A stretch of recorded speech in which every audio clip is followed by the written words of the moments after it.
नमस्कार मित्रांनो, मी आहे अतुल नगरकर आणि तुम्ही बघताय तुमचं फेवरेट यूट्यूब चॅनल. आणि आजच्या या व्हिडिओमध्ये मी तुम्हा सर्वांचं मनापासून स्वागत करतो. मित्रांनो, महाराष्ट्र सेट परीक्षा 29 मे 2016 साली जी झालेली आहे त्याचा जो पेपर नंबर 1 आहे आणि त्याची प्रश्नपत्रिका जी आहे ए, तर या प्रश्नपत्रिकेतील युनिट नंबर 2 जो आहे, पेपर नंबर 1 मधला युनिट नंबर 2 रिसर्च ॲप्टिट्यूड हा जो युनिट आहे त्यावर आधारित असलेले 6 प्रश्न आजच्या या व्हिडिओमध्ये आपण पाहणार आहोत.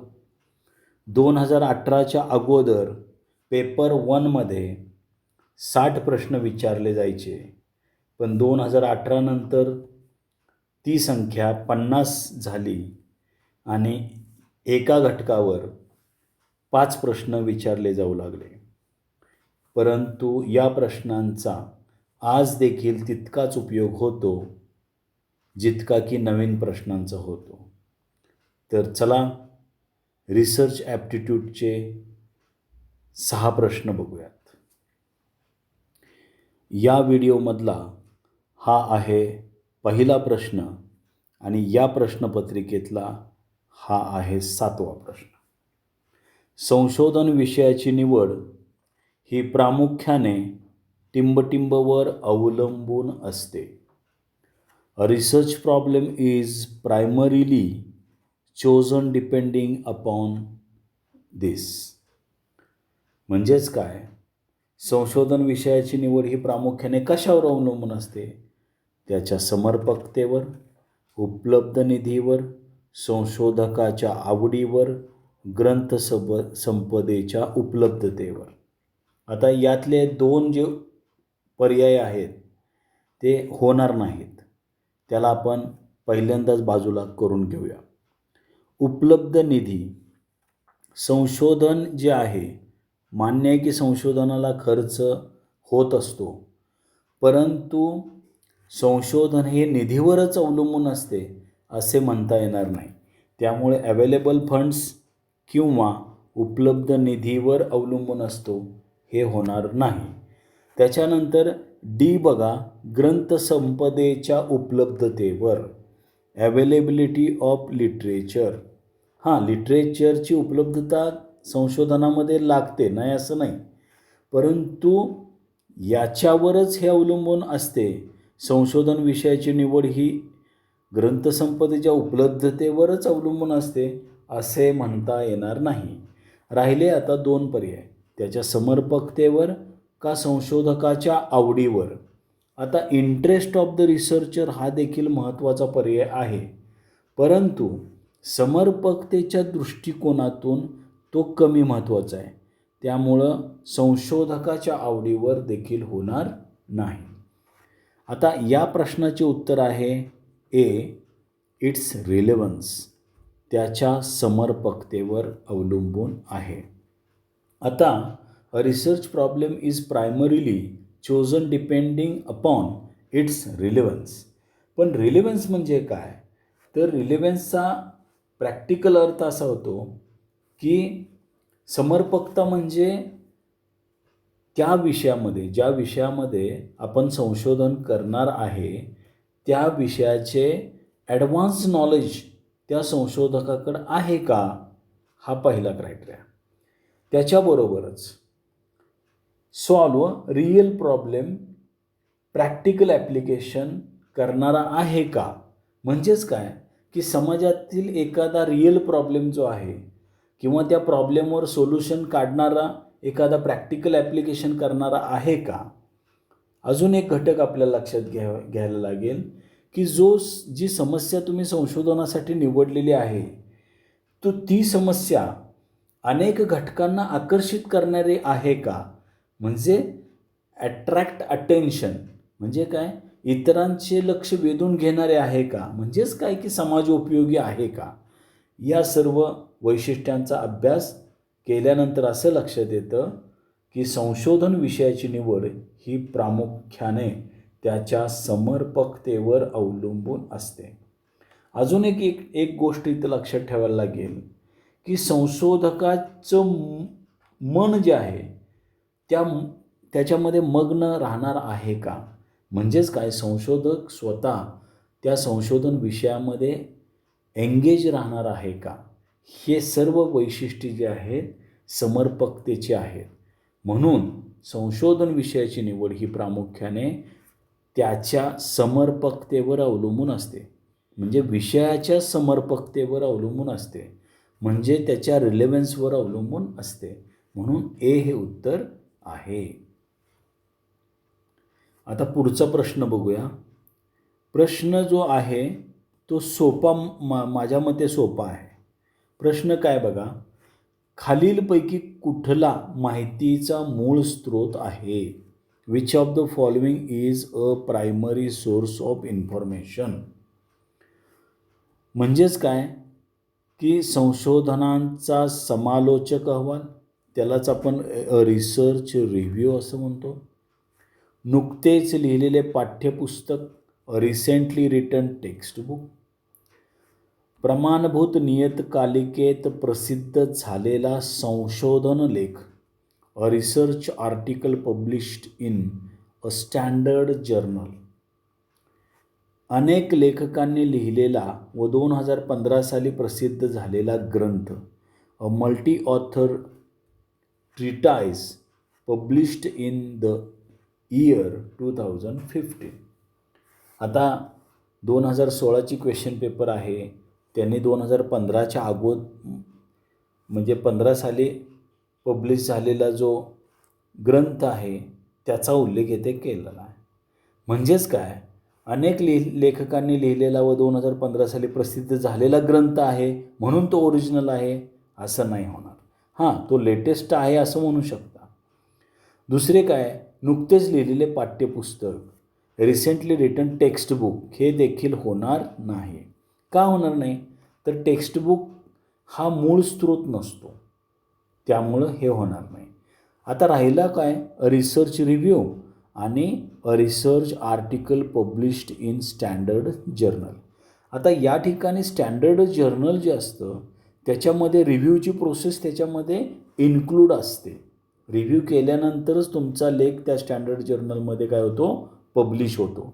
म्हणून रिसर्च रिव्ह्यूपेक्षा देखील प्रभावी उत्तर कुठलं आहे, a research article published in a standard journal is a primary source of information. म्हणजेच काय, प्रमाणभूत नियतकालिकेत प्रसिद्ध झालेला संशोधन लेख माहितीचा मूळ स्रोत आहे. सी हे उत्तर बरोबर आहे. आता हा प्रश्न अतिशय छान आहे बघा. एका संशोधन अहवालानुसार एका देशाची लोकसंख्या 1941 या साली 2 कोटी होती. ती 2000 साली 6 कोटी इतकी झाली. या अभ्यासाचे सर्वोत्तम वर्णन टिंबटिंब असे होईल. घटकीय, सामाजिक, दीर्घकालीन, छेदखंडित. A research report showed that the population of a country increased from 20 million in 1941 AD to 60 million in 2000 AD. The study can best be described as factorial, social, longitudinal, cross-sectional. आता याचं उत्तर आहे सी, लॉन्जिट्युडिनल किंवा दीर्घकालीन. आता दीर्घकालीनच का, तर दीर्घकालीनची काही वैशिष्ट्ये आहेत. मग ती कोणती आहेत, तर दीर्घकालीनची वैशिष्ट्ये आहेत बघा. दीर्घकाळच्या कालावधीत संशोधन केले जाते, म्हणजे हे बरोबर आहे, कारण या ठिकाणी 1941 आणि 2000 म्हणजे जवळजवळ 60 वर्षांचा कालावधी या ठिकाणी आपण मोजू शकतो, दीर्घकालीन आहे. त्यानंतर अजून एक लक्षात घेण्याची गोष्ट काय आहे, दीर्घकाळ एखाद्या गटावर, घटनेवर, विषयावर निरीक्षण नोंदवले जाते. म्हणजेच काय, इथं कुठल्या घटकावर, लोकसंख्या, एका देशाची काय आहे, लोकसंख्या या घटकावर निरीक्षणे नोंदवलेली आहेत. बरोबर. अजून लॉन्जिट्युडिनलचं एक वैशिष्ट्य काय आहे, विशिष्ट कालखंडातील बदलाचा अभ्यास. बघा, 1941 आणि 2000 हे 2 कालखंड आहेत, याच्यामधला काळ त्यांनी घेतलेला आहे, त्याच्यामुळं विशिष्ट कालखंडातील बदलाचा अभ्यास. आता या ठिकाणी एक दुसरं उदाहरण जर बघितलं तर एखाद्या व्यक्तींच्या आरोग्यविषयक सवयींचा 10 वर्षांचा अभ्यास असं जरी म्हटलं तरी तो लॉन्जिट्युडिनल रिसर्चचा एक भाग होणार आहे.